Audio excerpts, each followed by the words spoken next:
So this is the first edition of today's KhoodeelaarTV channel being broadcast online only, not on satellite, not on terrestrial, from London, UK. Now, The Guardian today has got a factual heading on its front page, which reads, Cameron pushed bank for £20 billion to support Green Seal. This is not fantasy, this is really fact. Cameron was looting. David Cameron was embarking on an epidemic or pandemic proportion of robbery of the Bank of England as the agent of the crook Lex Greensill of Australia. And the Financial Times is running the same story but different heading. Cameron lobbied senior Treasury and Bank of England officials in Greensill pitch. £20 billion is not a pitch.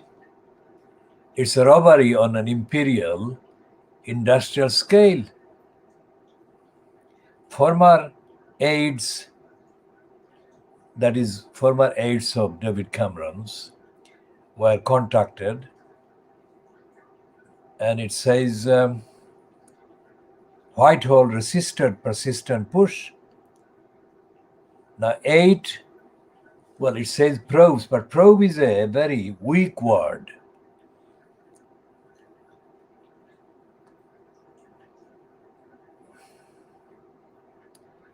And the most senior treasury, that is the finance ministry official in the UK so-called government, was sent texts and called by the ex-prime minister asking for changes that would benefit ailing Greensill. And the Financial Times item reads, David Cameron's frantic attempts to lobby for struggling Greensill, Greensill Capital, a year ago included contacting the most senior official in the UK finance ministry. We've changed to finance ministry the word treasury, and sending multiple messages to the deputy governor of the Bank of England. The latest details of the former prime minister's lobbying. The Financial Times actually undermines the strength of the evidence by saying lobbying efforts. Now, efforts is not a criminal kind of activity. It suggests nearly moral and ethical endeavors. So if the Financial Times meant to tell the whole truth, it would have said the latest details of the former prime minister's lobbying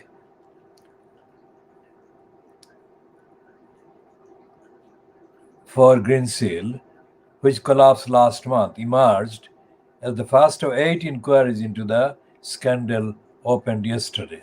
Now, this is completely ridiculous. 8 inquiries are not needed. Cameron needs to be prosecuted. So the Financial Times should cover the actual legal option that is available for Cameron to be prosecuted, not given another excuse or series of excuses or series of 8 excuses. Now, this is not a minor matter. It's not a pitch. What Cameron has been engaged in doing is robbing a country's worth of resources and wealth. when the pandemic was beginning to hit society. And he was brazenly taking advantage of the pandemic and trying to loot the country. It's not him lobbying for Green Seal. It was him using Green Seal as the cover for his robbery. And what the newspapers, neither the Financial Times nor the Guardian, says is what legal action could have been taken or can be taken even now against Cameron.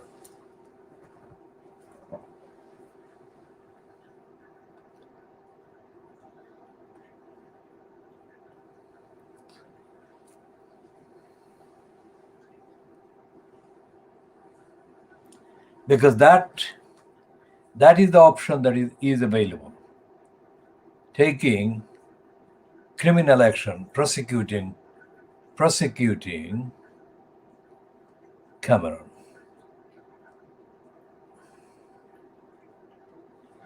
And the Guardian says that David Cameron repeatedly pushed the Bank of England and the Treasury to risk up to 20 billion pounds in taxpayer cash to help Green Seal Capital, just as the lender faced significant financial pressure at the start of the pandemic. So they should stop using lobbying, and they should start using the phrase which the facts actually warrant. The David Cameron became the main robber of the UK, targeting the Bank of England, and used Green Seal as his front and pretended to be its agent. Whichever description the evidence fits, he was committing big crimes, serial crimes. So we shall be talking more about the robbery by David Cameron, the robbery of England by David Cameron. Now, there is the criminal definition of theft and fraud. The main theft acts of 1968 and 1978 are the framework for the crimes of theft and fraud. These two acts have been kind of updated, slightly updated, and the provisions slightly changed, but the essential frameworks remain the 68 Act and the 1978 Act and the amendments. Regardless of the original versions or the updated or amended versions, whichever way you look at Cameron's behavior, it constitutes theft and robbery. And it doesn't have to be completed. The offense doesn't have to be kind of completed for the prosecution to be justified and the charges to be brought. So, for example, let's look at the basic definition of fraud.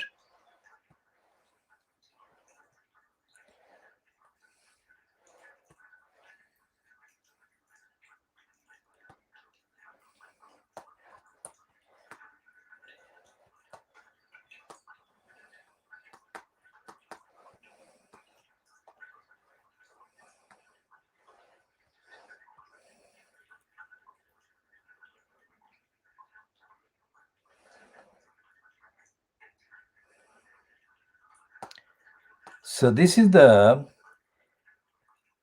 website legislation.gov.uk. This is the source I am mentioning, so you can check.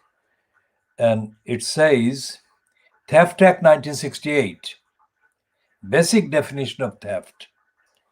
A person is guilty of theft if he dishonestly appropriates property belonging to another. Now, the another in this context is the whole society, the whole country, and the Bank of England, of course, and the UK government, finance ministry, and whatever else constitutes the government and the entity. So again, a person is guilty of theft if he dishonestly appropriates property belonging to another with the intention of permanently depriving the other of it. And thief and steal shall be construed accordingly. It is immaterial whether the appropriation is made with a view to gain or is made for the theft's own benefit. The 5 following sections of this Act, that is, the Theft Act 1968, shall have effect as regards the interpretation and operation of the section, and except as otherwise provided by this Act, shall apply only for the purposes of this section.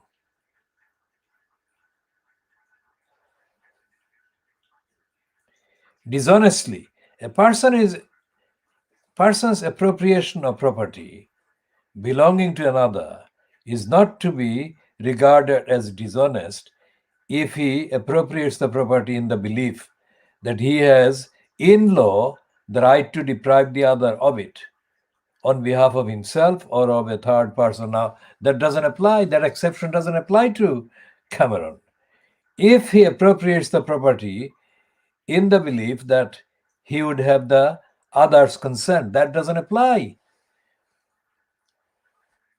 Except where the property came to him as trustee or personal representative, if he appropriates the property in the belief that the person to whom the property belongs cannot be discovered by taking reasonable steps, that doesn't apply. So, dishonesty, we are looking at the description, definition of dishonesty, number 1. And number 2, the person's appropriation of property belonging to another may be dishonest, notwithstanding that he is willing to pay for the property. Now, he could not pay, could he? Appropriates. Any assumption by a person of the rights of an owner amounts to an appropriation. Now, it's an assumption, and he appropriated. He assumed rights, and this includes where he has come by the property innocently or not. Now, all the definitions, all the specifications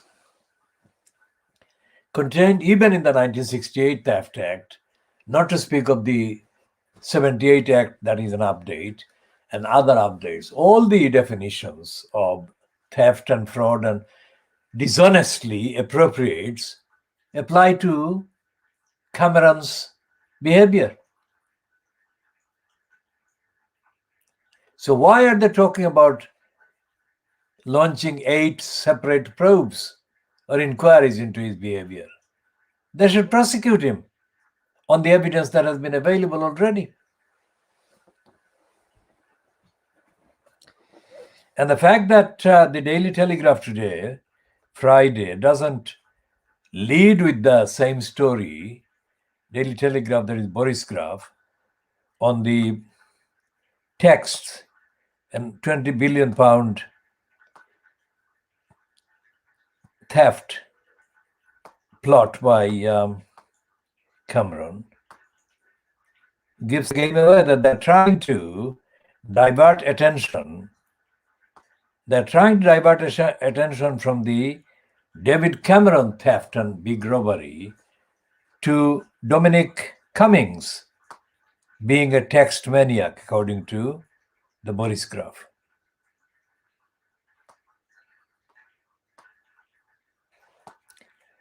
because they're saying that the Cummings text takes up the whole of the Boris Graph front page in terms of text, and the photograph is, of course, the third birthday of the child of Williams.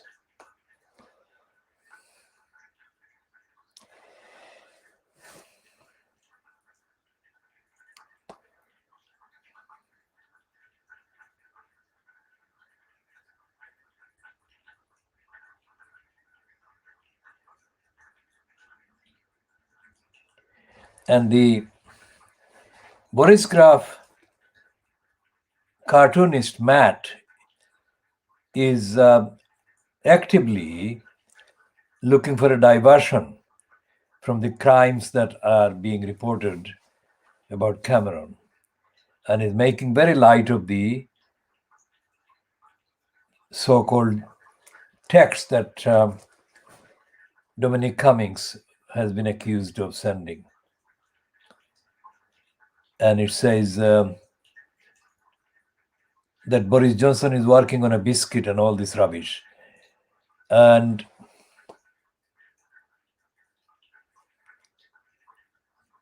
Lucy Fisher, the very fishy kind of journalist, is on the case. She is described as deputy political editor of the Boris Graph. And she writes, or her piece is subbed into reading as follows. The first paragraph. Dominic Cummings was last night named by senior Downing Street sources as the person suspected of leaking text messages sent by the Prime Minister. I mean, this is not the same kind of crime as David Cameron's crime of robbery of the Bank of England. It's a double crime because he was engaged in the plot to rob the Bank of England at the very time when the Bank of England was facing the biggest challenge to its resources in order to help the country cope with the challenge of the pandemic. And here is the stupid Boris Graph doing a diversion into Dominic Cummings. Now, when the Dominic Cummings crimes needed to be given this kind of front page treatment, the Boris Graph completely stayed silent, because all of it is to suit the craven congenital lying agenda of Boris Johnson himself.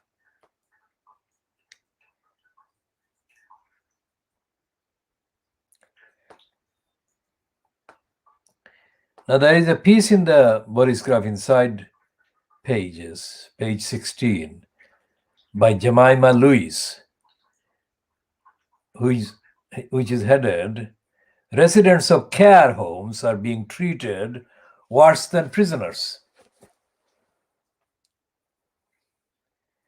Now, this is not April 2020. That is, this is not the second month of the year since the main pandemic hit the UK. This is 1 year later. And all the avoidable deaths of the people in the care homes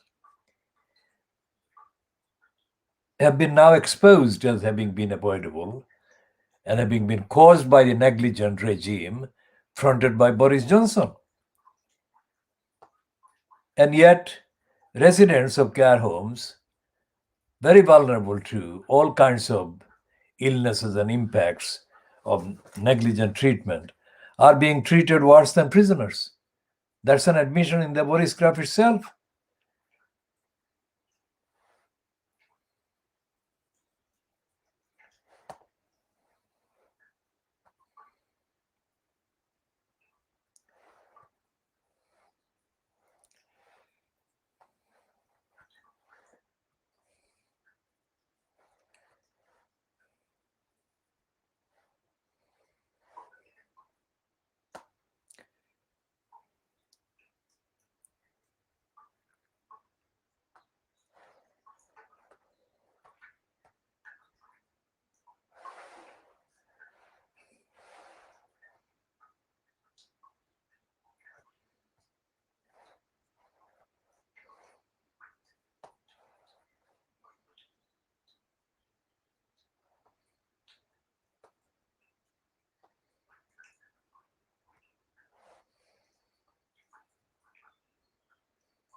And Jemima Lewis, the piece headed Residents of Care Homes are being treated worse than prisoners. This is the actual piece that reads, my aunt is doing 14 days in solitary confinement. She is 82 years old and has never been convicted of a crime. The Lord knows she is not the most docile of women. Yet for the next 2 weeks, she will be incarcerated in one room alone for 24 hours a day and denied all visiting rights. The psychological effects of solitary confinement are well documented. They include anxiety, depression, psychosis. One study of US prisoners in isolation called cells found that 40% experienced hallucinations. Self harm and suicide. In much of the world, solitary confinement has been banned as a barbaric practice. In the UK, prisoners cannot be locked up alone for more than 72 hours without the authorization of the Justice Secretary. But my aunt isn't in jail. She's in a nursing home. She was transferred there from hospital, having almost died a couple of weeks ago from a nasty fall compounded by a kidney infection.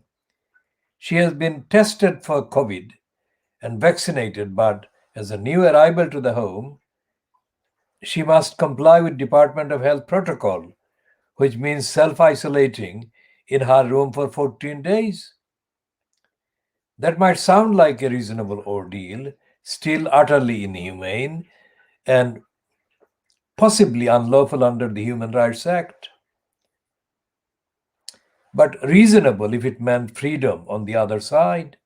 But while the rest of the country is beginning to open up, care home residents remain trapped in an endless custodial nightmare. Now, it is very significant that in the Boris graph, although it's only in a comment by somebody, there is a recognition of the existence of the Human Rights Act. And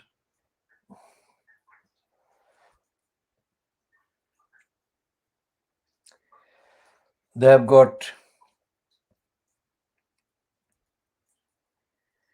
Dominic Cummings as the person doing damage to Boris Johnson.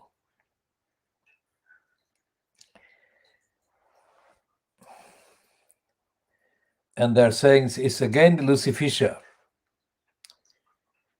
is the author of this piece. Champion of Vote Leave, that is Dominic Cummings, became the Prime Minister's closest aide until there was a spectacular falling out. And there is a whole list of things that others knew Dominic Cummings was doing wrong, and Boris Johnson was letting him do the wrong things, that they're now using against Dominic Cummings to do two things. One is to divert attention from Johnson's corruption, contact with Dyson, and other wrongdoings, and also to divert attention from the very serious wrongdoings and theft and robbery, plot and machinations embarked on by David Cameron. And it exposes Johnson again to justifiable, evidential, fact-based charges of incompetence, negligence, and lack of honesty. So we have that as the latest summary of the updates from us on the state of the UK so-called government. Now, if that is the case of the central government's integrity and the kind of ability to resist organized robbery and theft by the likes of Cameron, then what chance is there or has there been of integrity, honesty, and compliance with the legal obligations and duties on the part of local councils such as Tower Hamlets in East London, or Newham in East London, or Lewisham in South London, or Lambeth in South London, or Sadek in South London? None. Because as we have been campaigning for the 4 schoolgirls, Bethnal Green schoolgirls, who have been let down and betrayed and neglected by Tower Hamlets, their local council, it is very clear that the Tower Hamlets Council's behavior over the last 11 calendar years,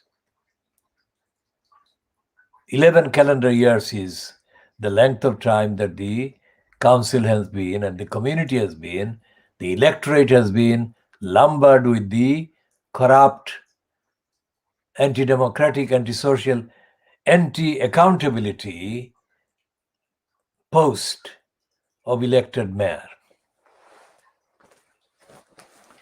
And as the facts support, the duration of the 11 calendar years is when whatever point in temporal point, in terms of the time, temporal meaning time related, whatever time related point was the beginning point when these 4 girls were targeted by groomers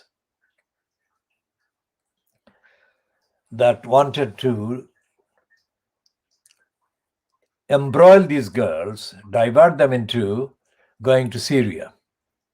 Whatever point, whether it was 2010, 2011, 2012, 2013, whatever point it was during the kind of active operation of the council, Tower Hamlets Council, by the corrupt post holder of the corrupt post of elected mayor.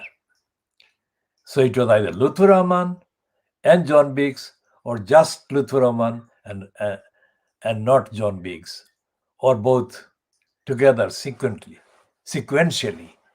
not at the same time necessarily, not at the same time as being incumbents. So both Lutfur Rahman and John Biggs have been actually implicated in the Tower Hamlets Council's breaking of the serious legal obligation to safeguard these children in danger. We have asked questions, there has been no answer. We have sent them reminders, there has been no answer. We have sent them clarifications, there has been no answer. And we have been publishing extensive details of their duties, obligations that they owed to safeguard these children. And there has been no answer, no explanation, no statement. Even if they had made any statement, and even if they had given a token explanation, it would not be acceptable on the facts. So we shall post updates on this and other negligence by the council. And we shall continue in the next editions